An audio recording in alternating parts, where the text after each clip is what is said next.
Jeg vil nu vise dig, hvordan du kan få lidt mere struktur og overblik over de billeder, du har i dit bibliotek. Når du har uploadet mange billeder til WordPress, kan man nemlig hurtigt miste overblikket. Og det jeg har gjort her, det er, at jeg har installeret et plugin, der hedder Enhanced Media Library. Og det plugin gør, det er, at der er mulighed for at oprette nogle mediekategorier.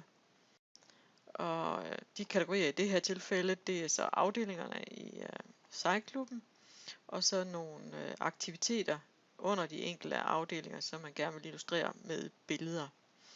Og måden du opretter en ny kategori på, er bare at gå ind og skrive det, den skal hedde. Giv den en kort titel. Eventuelt bestemme, om der er en underkategori, den hører ind under. Ved at vælge det. Og så bare tilføje den ved Add New Media kategori. Nu er diverse, det er ikke så heldig en kategori, men man undgår det næppe, siger erfaringen. Og den kom så der. Herude der kan man se, hvor mange billeder der er tilknyttet den enkelte kategori. Når man skal tilknytte billeder til kategorien, så skal man ind i biblioteket. Og så kan man så vælge billederne.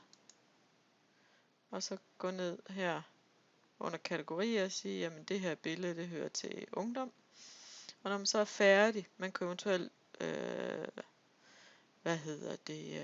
tilknytte den til flere kategorier. Og når man så er færdig, så lukker man på krydset. Og hvis vi så bagefter vil finde, hvilke billeder der hører til ungdom, jamen så kan vi gå ind og så filtrere på ungdom. Og så se, er der et af de her billeder, jeg lige vil bruge eller genbruge.